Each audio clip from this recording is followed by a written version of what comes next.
5e livre du Nouveau Testament, le livre des Actes des Apôtres, ce livre qui relate, qui décrit les commencements de l'Église, de la Nouvelle Alliance. C'est quoi ça, la Nouvelle Alliance? C'est le Dieu tout-puissant de l'univers qui a décidé d'acheter un peuple. Hein? On n'achète pas les êtres humains de nos jours. Mais Dieu, lui, il l'a fait. Il s'est acheté au prix de son sang un peuple. Et puis, de la même manière que nos possessions les plus précieuses, on y fait très attention. Hein? Pour réutiliser le triste exemple un peu trop actuel de l'incendie, je sais que mon frère a réussi, outre évidemment là, la famille, à sauver quelques biens personnels plus précieux avant que l'incendie se propage dans la maison. Quand on a des biens qui nous appartiennent, qui sont de propriété, on en prend soin. Ben Dieu il fait pareil avec nous. La Nouvelle Alliance, c'est quoi? Dieu qui s'est racheté un peuple. Mais on est gagnant à sa propriété, hein? Parce qu'on est sauvé d'un incendie spirituel qui fait rage et qui n'est pas encore complété. Donc, ça, c'est les débuts de la Nouvelle Alliance que l'on voit dans le livre des Actes. Au dernier chapitre, on a vu la conversion de Saul sur le chemin de Damas. On voyait Saul, le grand persécuteur des chrétiens, qui soudainement là, a une révélation. Il voit une lumière, puis Saul, Saul, pourquoi me persécutes-tu? Qui es-tu? Je suis Jésus que tu persécutes. Ouf! Donc, on a vu la révélation de Jésus, mais ce n'est pas là que Saul s'est converti. C'est chez Ananias, peu de temps après. Parce qu'il y avait des écailles dans les yeux jusque chez Ananias. Mais chez Ananias, suite à un pas de foi, hein, parce que la foi, c'est quoi? C'est faire confiance à Dieu, s'appuyer sur lui. Donc, la foi est manifestée pas par nos émotions, par des pas d'obéissance. Saul de Tarse a rencontré Jésus sur le chemin de Damas. Jésus lui a dit d'aller chez Ananias. Il s'est appuyé sur cette parole-là comme étant vraie et il l'a fait. Et puis c'est là, chez Ananias, après avoir fait ce pas de foi-là, que les écailles tombent de ses yeux et qu'Ananias lui dit « Tu as le Saint-Esprit ». Donc, on a vu la conversion de Paul avec notre frère Éric la semaine dernière. Et puis là, on est à la fin du chapitre 9. Et puis on voit vraiment, j'ai intitulé mon message « Miracle ». On va parler de miracle ce matin. Ce matin, je peux vous dire que c'est un message qui est rempli d'espoir. Pour ceux dans la salle qui vivent des découragements, qui sont dans un endroit dans votre vie, que vous soyez chrétien ou pas, où vous avez besoin d'un sauveur, mais pas n'importe quel sauveur. Un sauveur capable de faire l'impossible. Un sauveur qui est capable de faire des miracles. Bien, ce message-là est pour vous, puis est pour moi ce matin. J'aimerais donner une dernière mention au niveau de notre ami Paul. Saul de Tarse et Paul, ce sont la même personne. Il y a 14 ans, je monte 5, monsieur, 14 ans, puis comme ça ici, 14 ans entre Acte 9 et Acte 11. Hein, Acte 11, on voit que Barnabas va chercher Saul à Tarse, il l'amène un an à l'église d'Antioche. Puis là, après ça, après le chapitre 11, il y a les voyages missionnaires. Mais il y a 14 ans hein, entre Acte 9 et 11. Assez spécial, hein? Bon, comment on fait pour savoir le 14 ans? On le calcule avec 2 Corinthiens puis Galates. On n'ira pas là, c'est technique un peu. Durant ce 14 ans-là, Paul va en Arabie. Il n'écrit aucune épître. Il ne fait pas de voyage missionnaire. Tranquille à une église locale. Il y a une vision de Jésus-Christ, etc. Puis c'est vraiment, là, en Acte 11, 14 ans d'anonymat plus tard, que Paul revient et puis qui, durant les 10 années qui vont suivre, Acte 11, va écrire 9 de ses 13 épîtres, va faire ses voyages missionnaires. Puis après ça, après ces 10 ans-là, à la fin de sa vie, en captivité de façon intermittente, écrit les 4 dernières épîtres de la captivité, complété 9 plus 4, 13 épîtres de Paul. Donc, on est vraiment là, on va mettre Paul pour 14 ans, d'un point de vue virtuel, là, sur la tablette, là, et puis on va se pencher sur une série de miracles qui est faite par l'apôtre Pierre et qui prépare le chemin à un grand événement qui arrive la semaine prochaine, dans Acte 10, la dernière étape de la Nouvelle Alliance, l'entrée dans l'Église des non-juifs. Avant d'aller plus loin, demandons au Seigneur de bénir, puis de nous accompagner, puis d'ouvrir nos cœurs ce matin. Seigneur, tu es le Dieu des miracles, le Dieu de l'impossible. Puis Seigneur, on a tellement besoin d'avoir un Dieu comme toi. On ne pourrait pas se permettre d'avoir un Dieu qui n'est pas le Dieu des miracles. Le Dieu capable d'outrepasser les lois de la science quand il le veut, pour sa gloire. Seigneur, ma prière, c'est que tu puisses nous donner la foi nécessaire, s'appuyer sur ce que tu dis qui est vrai, de manière à faire les pas d'obéissance nécessaires, de manière à ce que nos cœurs soient rassurés, réconfortés, consolés ce matin. Merci pour ta présence parmi nous et en nous. Donne-moi les bons mots, Seigneur, pour rendre ton message, ton évangile. Dans le nom de Christ, je te prie. Amen. Avant d'aller dans les versets 31 à 43, qui vont relater ces miracles-là, j'aimerais vous parler un peu des quelques commentaires généraux sur les miracles. La première question que j'aimerais vous poser, comment devons-nous répondre au sujet de l'existence de ce qui est miraculeux, particulièrement dans la Bible? On voit des miracles dans l'Ancien et dans le Nouveau Testament. Quand on lit ces miracles-là, comment on doit réagir? Premièrement, moi, la première réaction que j'ai quand quelqu'un me témoigne de quelque chose qui me semble surprenant, je me dis, OK, les sources. Est-ce que les sources sont fiables? Bon, si on sait par exemple qu'on ne doit pas tout croire ce qu'on lit sur Internet, vous êtes d'accord avec moi?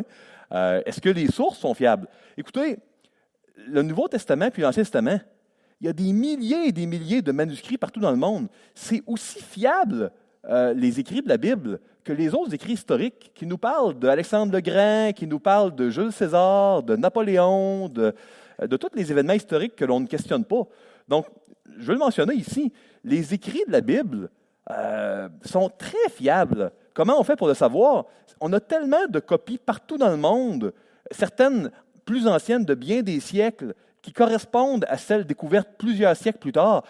On voit qu'on aurait voulu faire une supercherie en falsifiant les Écritures. Certainement, il y aurait eu plusieurs écarts, puis on aurait retrouvé une traduction plus ancienne à un moment donné qui ne correspond pas avec les modernes. Ça correspond bien. Les sources sont fiables. OK, ça c'est la première question, elle est répondue. Deuxièmement, est-ce que les miracles sont possibles? Écoutez, l'école de pensée du naturalisme nous dit que ce qui est réel est limité à ce qui est visible et ce que la science peut mesurer. Okay? Fait que le naturalisme, c'est ça. Si la science peut le mesurer et si mes yeux peuvent le voir, c'est réel. Le problème du naturalisme, et puis pas seulement au niveau de la foi, c'est comment on explique le commencement de l'univers. Comment on explique l'éthique, le bien et le mal? Le bien et le mal, là, la science ne mesure pas ça. Les yeux ne le voient pas. Comment le naturalisme peut expliquer le psyché humain, l'inconscient humain, avec toutes ses motivations, toute sa complexité? Donc, au-delà de la foi, je ne parle même pas de la foi, le naturalisme est confronté, même encore aujourd'hui, à d'énormes défis, d'énormes questions qui ne peuvent être expliquées. Donc, est-ce que des miracles sont possibles? Oui, parce qu'on sait, que l'on soit chrétien ou athée, qu'il y a quelque chose de plus dans la réalité que ce qui est visible et ce que la science peut mesurer. On le voit parce qu'il y a tellement de réalités qui ne peuvent pas être mesurées, être visibles.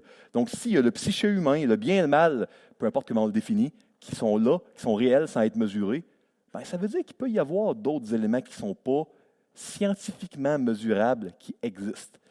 Est-ce que les miracles maintenant sont probables? Parce qu'il y a des choses qui peuvent être possibles, mais sans être probables. Écoutez, depuis des milliers d'années, peu importe les pays du monde où vous allez, la majorité des êtres humains croient en un ou en des dieux. Donc, devant la complexité du monde, devant le fait que la science n'a jamais pu et ne pourra jamais mesurer l'existence ou l'absence de Dieu, les êtres humains de tout temps ont cru en un ou en des dieux. Vous savez, le fait qu'une majorité, une population en général soit athée, c'est un phénomène qui est relativement récent. Ça fait seulement quelques siècles que ça existe. Puis pas partout dans le monde, même aujourd'hui. Dans bien des pays du monde, les sociétés continuent à croire en un ou en des dieux. On ne doit pas penser que la situation religieuse de l'Occident moderne reflète ce qui s'est produit dans la majorité des pays, la majorité de l'histoire de l'humanité. Devant des éléments, Dieu par exemple, qui ne peuvent pas être mesurés par la science, devant tellement d'êtres humains, la majorité, qui ont tout le temps conclu que non, il y a un ou des dieux qui doit exister nécessairement. Moi, j'aimerais vous proposer ici ce matin que, écoutez, on ne peut pas tout expliquer par la vue, par la science. Il y a un ou des dieux. Je sais, moi, que c'est le Dieu de la Bible, que c'est Jésus-Christ, mais on peut admettre facilement qu'il est logique de dire que les miracles sont possibles et sont même probables. Donc, moi, c'est les considérations que je voulais vous donner d'entrée de jeu au niveau des miracles. Maintenant, bon, la difficulté avec la manette ici. Et voilà, on va y arriver. Il y a un petit débat en théologie, le débat cessationniste et non cessationniste. Qu'est-ce que ça veut dire tout ça? C'est est-ce que les miracles ont cessé et puis où est-ce qu'ils continuent puis sont une partie courante de la vie de tous les jours? Et puis là, il y a une troisième position qui est celle des pasteurs ici à l'Église, qui serait le continuisme modéré, qui serait de dire les miracles d'authentification. Hein? Par exemple, qu'il y a eu lors de l'inauguration du Temple, au mont Sinaï, lors de l'entrée des Juifs, des Samaritains, des païens, les langues de feu, puis tout ça. Ben, nous, on croit que c'est des miracles qui servaient à authentifier des étapes précises qui ne sont plus là parce que ces étapes-là ont pu être authentifiées. Mais est-ce que le Dieu de l'impossible fait encore des miracles? Il en fait chaque jour dans nos vies.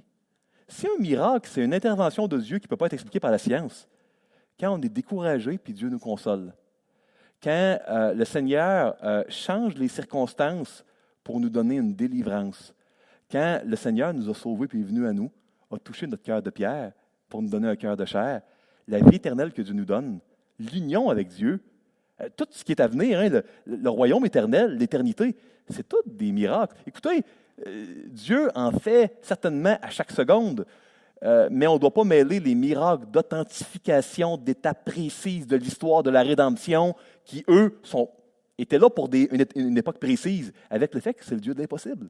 Et puis qu'il fait toujours des miracles, mais pas les mêmes. Job 5, 9 à 11, il fait des choses grandes et insondables. On ne peut pas les mesurer, hein, c'est ce que le mot insondable veut dire. Des merveilles sans nombre. Il répand la pluie sur la terre. Comment on peut expliquer ça? Et envoie l'eau sur les campagnes. Il relève les humbles et délivre les affligés. Délivrance de Dieu, là, intervention divine, c'est un miracle. Ça ne peut pas être expliqué par la science. Donc, la position des pasteurs ici à l'Église correspondrait, je crois, là, à la troisième. Donc, on croit que oui, les miracles, en passant les miracles d'authentification, autant dans l'Ancien que dans le Nouveau Testament, c'était rare. Ne pensez pas, en lisant attentivement la Bible, là, que c'était monnaie courante, puis il y avait tout le temps de feux qui descendaient, puis des tonnerres, des éclairs à tout bout de champ. Ce n'était pas le cas. C'était rare, c'était à des moments précis de l'histoire de l'Alliance, de l'Ancienne Alliance, de la Nouvelle Alliance, qu'il y avait ces miracles d'authentification-là. Donc, les miracles signes n'étaient pas rares. Ça serait vraiment anti-biblique de dire, si on pensait qu'il devait en avoir, ça va être fréquent. Et la révélation de la parole est terminée. L'authentification de la Nouvelle Alliance est terminée. Donc, oui, Dieu est le Dieu de l'impossible, il fait des prodiges chaque jour, mais pas ces signes d'authentification-là de la Nouvelle Alliance qui n'ont plus à être faits parce que c'est accompli, c'est terminé. Ça serait, de manière très résumée, il y aurait d'autres nuances à rajouter, la position. Je voulais la toucher quand même parce que c'est important. Quel était le but des miracles? 2 buts. Un miracle servait à authentifier quelque chose d'important dans l'histoire de Dieu comme venant de Dieu, hein, authentification. Et le deuxième but des miracles, c'était de nous révéler des éléments qui touchent à la nature de qui est Dieu. Le Seigneur, c'est quelqu'un qui aime faire une pierre, 2 coups. Donc, qui, en même temps qu'il va authentifier, va révéler un petit peu plus de lui-même. Hein. Le Seigneur aime se révéler publiquement. Vous savez, ça nous amène à la dernière question. Quelle doit être notre attitude face au miracle? Souvenez-vous de ce qu'on vous a enseigné dans Acte 8. Le christianisme, la Nouvelle Alliance, ce n'est pas quelque chose de privé. C'est personnel, c'est très personnel le christianisme, mais c'est quelque chose de public. Qu'est-ce qui se produit après la conversion? Baptême, symbole public, on confesse de notre bouche. Les miracles d'authentification qui nous révèlent qui est Dieu, ils sont publics. Le christianisme, c'est quelque chose de personnel, mais pas de privé. C'est quelque chose de public. C'est la manière dont c'était dans l'Ancien Testament, dans le Nouveau, c'est la manière dont ça doit encore être aujourd'hui. On donne notre vie à Dieu, on confesse de notre bouche, on fait des signes publics comme le baptême, et on s'associe vraiment à l'Église de nos jours par le membership à l'Église locale. Donc, notre attitude quand on voit les miracles, c'est de nous rappeler qui est Dieu et que les événements répertoriés à la parole de Dieu sont bel et bien exacts. Ces commentaires étant faits sur les miracles, maintenant, on va rentrer dans le texte. On va commencer au verset 31 et 32. Puis j'ai intitulé ces deux versets-là « Paix, marche dans la crainte du Seigneur et croissance ». Lisons-le ensemble. L'Église était dans la paix, on est au chapitre 9, chapitre 9 des Actes, versets 31 à 32, on va se rendre jusqu'à 43. L'Église était en paix dans toute la Judée, la Galilée et la Samarie, s'édifiant et marchant dans la crainte du Seigneur, et elle s'accroissait par l'assistance du Saint-Esprit. Comme Pierre visitait tous les saints, il descendit aussi vers ceux qui demeuraient à Lyde. Écoutez, j'aimerais retirer 3 éléments dans ce texte-là, parce qu'écoutez, quand on parle d'une Église qui grandit, puis qui est en paix, c'est intéressant. On voudrait, nous, voir un peu comment ils faisaient les choses et puis peut-être tirer des leçons qui pourraient être utiles pour nous, qui pourraient être applicables. Donc, 3 facteurs que j'aimerais nommer. Premièrement, les chrétiens, ils marchaient dans la crainte du Seigneur. Puis encore là, c'est beau de voir la cohérence et la continuité entre l'Ancien et le Nouveau Testament. Parce que la crainte de l'Éternel, qui est le commencement de la sagesse dans les Proverbes, c'est la même crainte de l'Éternel que l'on doit avoir. Maintenant, ça veut-tu dire avoir peur du châtiment? Comme chrétien, on a peur de Dieu, puis vois-tu une éclair qui va me tomber dessus? Non, non, non. La crainte de l'Éternel, parce que l'amour parfait bannit la crainte, nous dit Jean dans le Nouveau Testament. La bonne crainte de l'Éternel, c'est une révérence, c'est de prendre Dieu au sérieux. Et puis, dès le départ, quand on voit la discipline de Ananias et Saphira, la discipline envers Simon, qui voulait acheter le don de l'Esprit. Pourquoi Dieu agit de manière qui peut sembler si sévère, si extrême? Parce que ses enfants, pour que l'Église grandisse et soit bénie et goûte vraiment au don de Dieu, devaient marcher dans la crainte, dans le sérieux, dans la révérence. On est dans une société occidentale qui n'a pas beaucoup de respect pour ce qui est supérieur, que ce soit les patrons, les employeurs, les politiciens, les croyances. On n'a pas beaucoup de respect pour les autorités. Je crois que comme Église occidentale moderne, on doit revisiter l'idée de ne pas avoir peur du châtiment puis peur de Dieu comme personne. Avoir un respect, une révérence qui est essentielle. Puis quand on tombe, on trébuche sur des versets qui parlent de la discipline, on doit se rappeler que ce n'est pas parce que Dieu ne nous aime pas, c'est parce qu'il nous aime. Et puis qu'on doit acquérir le respect qui était présent ici, quand l'Église grandissait. 2, la croissance n'était pas effectuée par les apôtres, ce n'était pas les leaders, ce n'était pas les diacres, ce n'était pas les chrétiens, c'était par l'assistance de l'Esprit. C'est là qu'elle provient, la puissance. La puissance, mes frères, mes sœurs, elle est à genoux. Quand on demande avec notre cœur complètement dépendant de Dieu, l'assistance de Dieu, quand on crie à Dieu, quand on lui demande d'intervenir, avec persistance, comme la veuve qui embêtait le juge inique dans l'Évangile, puis qui dit « Fais-moi justice, fais-moi justice », puis il disait « Non, non, non », puis à un moment donné, il a fini par dire oui parce qu'il était tanné. Jésus nous dit que c'est comme ça qu'on doit agir avec Dieu. Et puis, la croissance était faite par le Saint-Esprit. Le Saint-Esprit, il vit où dans l'Église? Il est-tu dans un coffre d'alliance quelque part, derrière du rideau? Peut-être la nef technique à l'arrière? Où est le Saint-Esprit ici? Où est le temple du Saint-Esprit dans le bâtiment? Ah non! Oui, bon, je vois que vous avez vu un Corinthien, c'est très bien, vous avez raison. Donc, le tabernacle portable qui bouge dans la Nouvelle Alliance, c'est nous. Maintenant, si le Saint-Esprit est en nous, puis que la puissance vient de l'Esprit, oui, il faut crier à Dieu, mais Dieu, si on crie à lui là, pour qu'on grandisse, ça se peut-tu que le temple, nous, l'Esprit Saint nous dise « Oh, Mathieu, tu criais que tu voulais grandir, garde, je voudrais que tu fasses telle chose, puis je vais te mettre dans telle situation. » Puis peut-être qu'il va y avoir de la souffrance. Puis je vais te permettre que tu souffres de telle manière. Puis tu vas pouvoir grandir davantage. On doit crier à Dieu. La croissance vient du Saint-Esprit, mais le Saint-Esprit est en nous. Fait que ça va nous impliquer directement. Toujours par des pas de foi, comme Saul de Tarse, qui, après son pas de foi, pas avant, pas sur le chemin de Damas, a eu les écailles qui ont tombé. Et 3, l'Église primitive n'était pas statique. Regardez, c'est écrit là qu'elle était s'édifiant et marchant. Elle n'était pas stationnaire, elle était en train de marcher. Donc, elle n'était pas statique, elle était dynamique.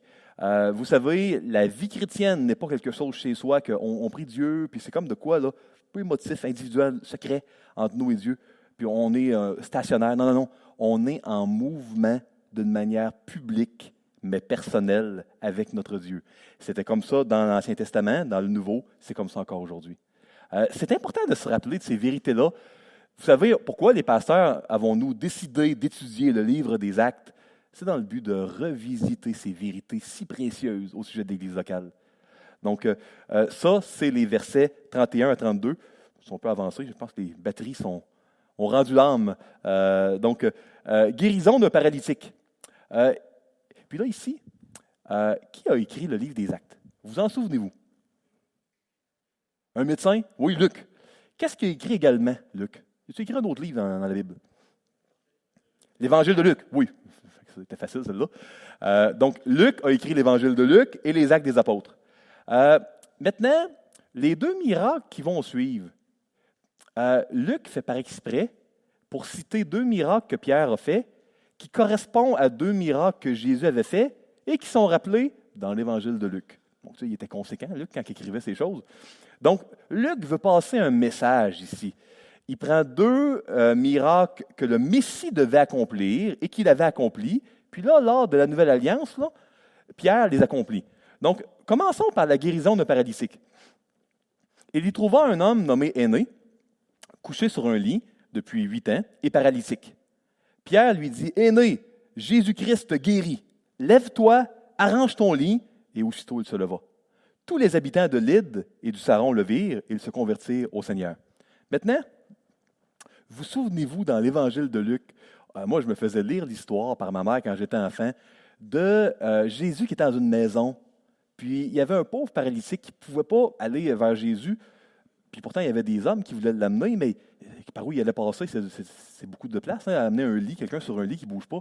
Fait qu'ils ils sont montés sur le toit, c'est de la terre cuite, ils ont fait un trou, ils ont descendu le lit en bas, ça devait être assez impressionnant devant Jésus. Tout un pas de foi, quand même, et puis, parce que c'est pas comme s'il y avait une flèche, vous pouvez détruire le toit, passer quelqu'un par le lit. Imaginez si quelqu'un descendait d'ici, c'est assez impressionnant quand même. Et puis, là, Luc rappelle un autre guérison de paralytique par Pierre cette fois-ci. Et puis, de la même manière que dans le récit de Luc, je vais vous lire le récit de Luc, puis on va tirer les parallèles ensuite. Et voici, là on est dans Luc, au verset 18. Des gens portant sur un lit un homme qui était paralytique cherchaient à le faire entrer et à le placer sous ses regards de Jésus. Comme ils ne savaient par où l'introduire à cause de la foule, ils montèrent sur le toit et ils le descendirent par une ouverture avec son lit, au milieu de l'assemblée devant Jésus. Voyant leur foi, la foi n'était pas avant invisibile, elle a été manifestée par le fait qu'ils ont été sur le toit et qu'ils ont descendu. C'était plusieurs hommes, là. C'est lourd ça.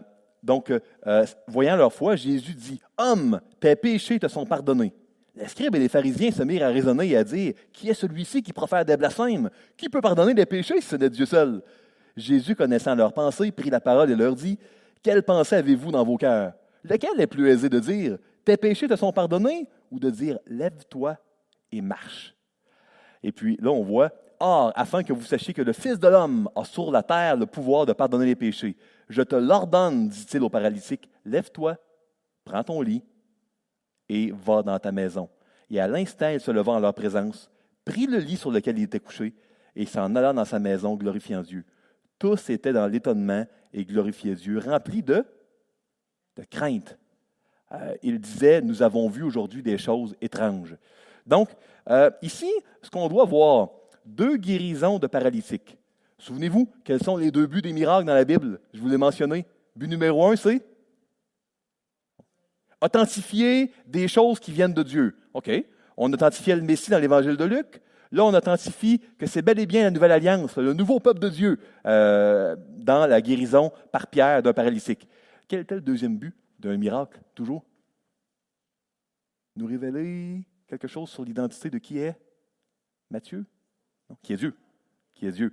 Donc, ici, qu'est-ce qu'on apprend lors de la guérison du paralytique, dans Luc ou dans les Actes? On apprend que notre Dieu, est le Dieu qui redonne le mouvement. Le Dieu qui guérit ceux qui sont arrêtés, qui répare ce qui est abîmé, qui est capable de donner de l'espoir dans des situations où il n'y a plus d'espoir. Vous savez, de nos jours, habituellement, les paralysés, là, ça ne guérit pas, habituellement. Si quelqu'un, là, la moelle de sectionner là, de bord en bord, là, c'est rare qu'on peut, ce genre de paralysie-là, en revenir. Et puis, du temps de Jésus, non plus. C'est encore moins avancé, la science. C'était extraordinaire. Il n'y avait pas d'espoir pour un paralysé. Mais notre Dieu, c'est celui qui redonne le mouvement. à vous qui êtes arrêtés dans un cul-de-sac dans votre vie, qui avez perdu espoir parce que vous dites, il n'y a humainement aucune solution pour moi. C'est plus grand que moi. Vous devez, en lisant ces miracles-là qui sont vraiment arrivés, vous rappeler que le Dieu qu'on a chanté, le Dieu qu'on a prié et à qui on a donné de l'offrande, notre Dieu, c'est le Dieu qui a guéri les paralytiques. C'est le Dieu qui redonne du mouvement à ceux qui sont dans un cul-de-sac, qui sont arrêtés. C'est le Dieu qui redonne de l'espoir. Quand la douleur, la souffrance, la honte, quand n'importe quelle épreuve de nos vies, nos idoles, nous empêche d'avancer. Donc, ici, c'est la guérison d'un paralytique que l'on voit. J'aimerais attirer votre attention dans le livre des Actes. Si on peut aller à la diapo avant, s'il vous plaît. Merci. Quand il a dit ici, on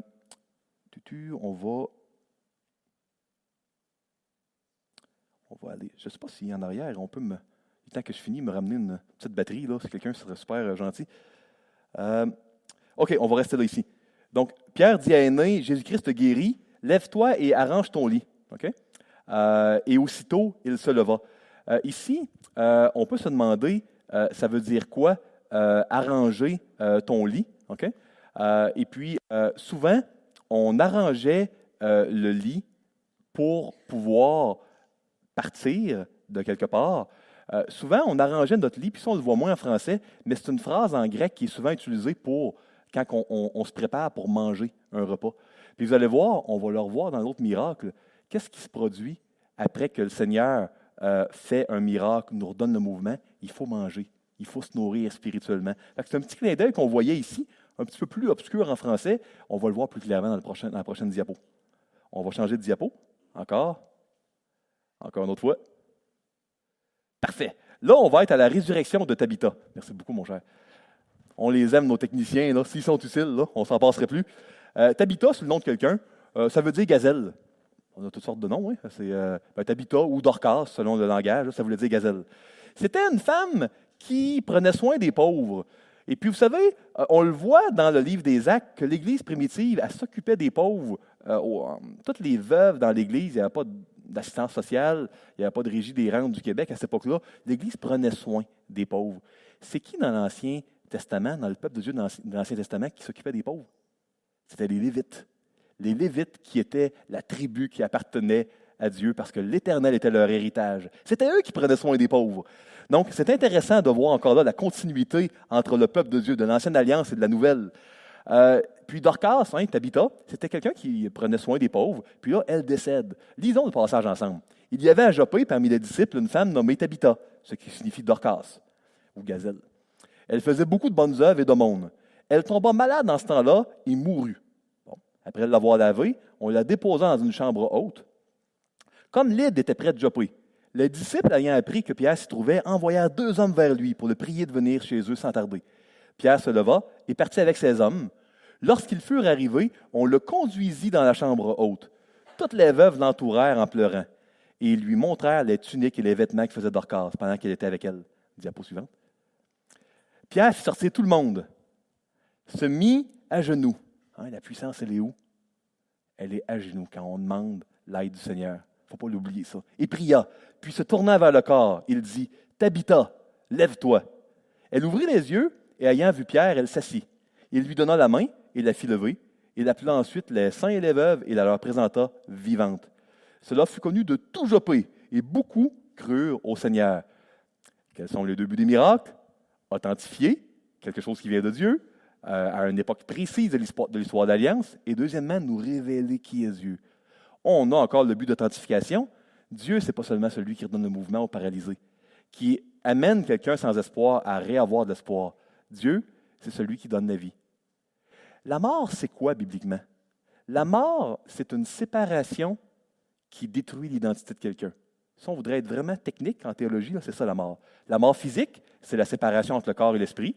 Puis notre identité, ce n'est pas notre esprit, c'est dans l'union de notre corps et notre esprit. Merci beaucoup. Donc, la mort physique, c'est une séparation, corps et esprit, après notre mort physique sur la terre, qui, durant un temps, atteint qui on est. C'est pour ça qu'on a besoin d'un corps glorifié qui va nous arriver au jour de Christ. Parce qu'on est fait pour être dans un corps. La mort spirituelle, c'est quoi? C'est une séparation avec Dieu. On ne peut pas être vraiment nous-mêmes, qui on est vraiment si on est séparé de Dieu. On a été créé pour être unis à Dieu.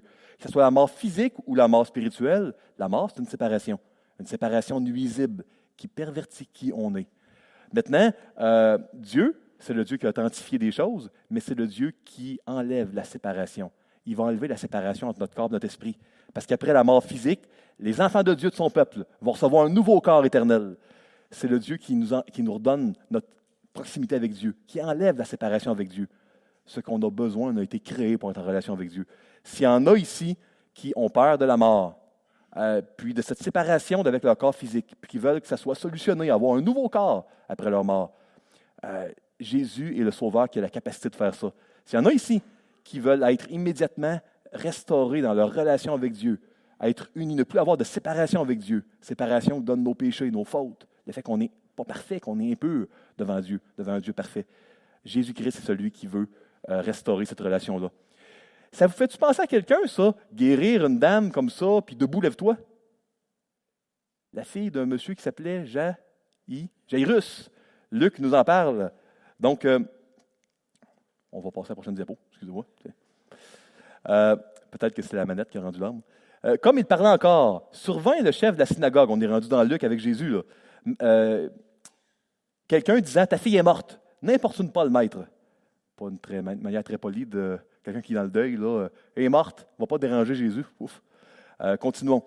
Mais Jésus, ayant entendu cela, dit au chef de la synagogue, ne crains pas, crois seulement, et elle sera sauvée. Lorsqu'il fut arrivé à la maison, il ne permit, Jésus, là, à personne d'entrer avec lui, comme Pierre qui ne laissait pas les gens entrer. Ce n'est à Pierre, à Jean et à Jacques, et au père et à la mère de l'enfant. Tous pleuraient et se lamentaient sur elle. Voyez-vous comment c'est similaire à ce qu'on lit dans les Actes? Alors Jésus dit, ne pleurez pas, elle n'est pas morte, mais elle dort. Il se moquait de lui, sachant qu'elle était morte. Mais il la saisit par la main et dit d'une voix forte, enfant, lève-toi. Et son esprit revint en elle. Et à l'instant, elle se leva, et Jésus ordonna qu'on lui donnât à manger. Encore ici l'aspect de se nourrir. Vous savez, le Seigneur, il nous donne la vie, mais durant notre temps ici-bas, on doit se nourrir. Se nourrir de nourriture physique pour notre corps, mais surtout de la nourriture spirituelle. L'homme ne vivra pas de pain seulement, mais de toute parole qui sort de la bouche de Dieu. Notre nourriture, c'est la parole de Dieu.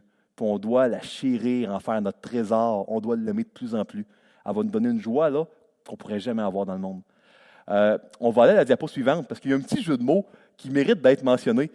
Quand Jésus ressuscite la fille de Jairus, en araméen, il dit « Talitha koumi ». Je vous l'ai écrit ici. Il le saisit par la main et lui dit « Talitha koumi », ce qui signifie « Jeune fille, lève-toi, je te le dis ». On dit « Ah, OK ». Puis ici, quand Pierre ressuscite Tabitha, il dit « Tabitha, lève-toi ». Si on aurait voulu dire « lève-toi » en araméen, là, « Tabitha koumi ». Donc, ici, encore là, on voit là, qu'à part le « L », de Talitha puis de Tabitha, il y a vraiment, là, Luc, ce qu'il veut faire, là, il veut attirer l'attention sur ce peuple-là, avec des apôtres qui font des miracles, là. Ça vient de Dieu. Soyez attentifs à ce qui se passe. Ça vient de Dieu. C'est le Dieu qui redonne la vie, le Dieu qui est ressuscité, le Dieu qui a vaincu la mort, le Dieu qui va nous donner la vie éternelle pour nos corps, puis qui va nous donner la vie éternelle pour nos âmes. C'est ce Dieu-là. C'est le Dieu qui a ressuscité vraiment la fille de Jairus. Donc, on voit l'analogie par plein de moyens dans le texte. Le Seigneur, il veut qu'on fasse vraiment la corrélation. Diapo suivante, s'il vous plaît. Maintenant, dernier verset. La troisième puis la dernière grande étape dans l'établissement de la Nouvelle Alliance. Première étape, acte 2. Au diapo suivant, on va lire le verset. Pierre demeura quelque temps à Joppé, chez un courroyeur nommé Simon. Diapo suivante. La première étape était dans acte 2. Acte 2, on a le peuple de Dieu qui est ouvert aux Juifs. Acte chapitre 8, le peuple de Dieu est ouvert aux semi-juifs, les Samaritains. Acte 10, la prochaine, ça c'est le prélude d'acte 10. Le peuple de Dieu est ouvert à nous, je parle de moi je ne suis pas juif, de ce que je cherche, donc est ouvert à nous, les non-juifs, accomplissant ici une prophétie très ancienne qui avait été faite à Abraham dans Genèse 22, comme quoi toutes les nations de la terre seront bénies par la promesse qui a été faite ici. Les Samaritains qui allaient avoir accès au peuple de Dieu, ça a été annoncé des centaines d'années d'avance dans Jérémie 31. L'ouverture de la nouvelle alliance qui serait écrite dans nos cœurs, puis sur des tables de pierre dans un coffre d'alliance. Jérémie 31 aussi, ça avait été annoncé. Donc, vous allez voir à 3 endroits des manifestations spéciales qui ressemblent un peu à l'inauguration de l'Ancienne Alliance. Acte 2, acte 8, acte 10. Les 3 parties là, des 3 ouvertures vraiment là, de la Nouvelle Alliance. Quand on va arriver à acte 10, là, la Nouvelle Alliance, l'ouverture de l'Église va être enfin complétée. Peut-être qu'il y en a ici qui disent « Hey, c'est quoi ce que Matthieu nous dit? Je pense qu'il néglige quelque chose. » Parce qu'il y a un 4e endroit où on voit des manifestations qui ressemblent pas complètement, mais un peu à ça. Dans Acte 19, versets 1 à 20. Est-ce que Matthieu il aurait oublié ou... Non, je n'ai pas oublié. Dans Acte 19, vous allez voir qu'il y a des différences, puis il y a des raisons très précises annoncées de l'avance, des centaines d'années par la bouche des prophètes, qui expliquent ce qu'on va se voir là-bas. Souvent, la difficulté, c'est quand on cherche à comprendre là, le livre des Actes, le Nouveau Testament, sans retourner dans l'Ancien. Vous savez, Ésaïe, Jérémie, Ézéchiel, là, c'est utile, hein? On en a besoin pour comprendre ce qui se passe. Sinon, on pourrait tomber dans l'idée que tout ça, c'est un peu la vie communautaire de tous les jours, puis qu'il devrait y avoir des éclairs à au moins une fois dans le service. Non. Relisons Jérémie, relisons la Genèse, Ézéchiel, puis on va comprendre exactement ce qui se passe. Ce n'est pas aléatoire. Dieu est en train d'établir sa nouvelle alliance en 3 parties. Nouvelle diapo, s'il vous plaît. Conclusion. Comment appliquer ce passage-là de miracle à notre vie aujourd'hui? 1, Dieu, c'est le Dieu des miracles. C'est le Dieu de l'impossible. Puis, ce n'est pas parce qu'il y a des signes d'inauguration du temple ou de la nouvelle alliance qui sont terminés que Dieu ne fait pas des miracles chaque jour de notre vie. Moi, j'ai vu Dieu faire des miracles dans ma vie. Premièrement, ma conversion. Deuxièmement, à toutes les fois que je suis découragé, que je suis à terre, que je me sens dans un cul-de-sac, puis que je crie, puis que le Seigneur répond. Puis, j'avais besoin, moi, d'un sauveur qui est un Dieu de l'impossible. Puis, ça tombe bien, parce que le sauveur du monde, Jésus-Christ, est le Dieu des miracles, le Dieu des prodiges, le Dieu de l'impossible. C'est ce que Nebuchadnezzar, le grand roi, avait découvert dans Daniel au chapitre 4. Alors que cet homme-là, qui était un génie militaire, qui avait conquis le plus grand empire vraiment là, qui n'avait jamais existé avant lui, en 25 ans seulement, l'empire qui avait construit une des merveilles du monde antique, rebâti Babylone. Nebuchadnezzar, à un moment donné, s'est enflé la tête, puis il a dit, tout ça, là, c'est la splendeur, la magnificence, ça vient de moi. Puis Dieu l'a humilié durant 7 ans. Il y a eu une folie, il y a eu une confusion, jusqu'à ce qu'il, à la fin du chapitre 4 de Daniel, regarde les yeux au ciel. Et là, la raison lui revint. Puis moi, ma prière, mes frères, mes sœurs, c'est qu'on puisse se rappeler avec Nebuchadnezzar, qu'à la fin du chapitre 4, donne gloire et honneur au Dieu des cieux, que toute bonne chose dans nos vies proviennent de Dieu. Toutes bonnes choses qui ont été accomplies par des habiletés que l'on a, ça provient d'habiletés que Dieu nous a données. Toute bonne chose vient de Dieu. On doit se rappeler qu'on en est dans la dépendance de Dieu, un Dieu de l'impossible, un Dieu chez qui tout espoir est permis. Il faut lui faire confiance. Ça fait mal. Ça fait mal parfois la vie sur la terre. Le plan du Seigneur est meilleur que notre plan.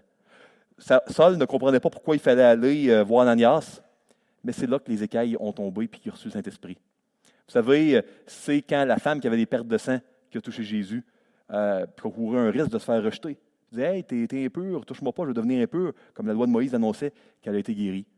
C'est quand le paralytique qui est tombé était descendu par le toit, qui a été guéri, que ses péchés ont été pardonnés. C'est parce que les gens sont allés chercher Pierre pour ressusciter Dorcas. Ça peut être gênant de demander à quelqu'un de ressusciter un autre. On dit, on va se couvrir de ridicule, que Dieu a donné la vie à Dorcas. Donc, Dieu, c'est le Dieu des miracles. 2, portez attention au contexte dans la Bible quand vous voyez un miracle. Parce que souvent, je vous le dis, les miracles d'authentification étaient rares. Puis quand on voit un miracle, il y a de quoi de spécial dans l'histoire de la rédemption qui nous révèle une vérité précieuse sur qui est Dieu. Portez attention au contexte. Et 3, Dieu, c'est le Dieu qui nous donne le mouvement. C'est le Dieu qui nous remet sur les rails. Puis c'est le Dieu qui nous enlève la séparation, qui nous donne la vie. N'en doutez jamais. Que le Seigneur, mes frères et mes sœurs, vous bénisse. Que le Seigneur donne la vie, ici, à ceux qui ne le connaissent pas, qui sont séparés de lui. Que le Seigneur redonne le mouvement et la santé. Guérisse ceux qui sont paralysés spirituellement. Puis on l'est tous à différents degrés. Que Dieu vous bénisse, mes frères et sœurs. Amen.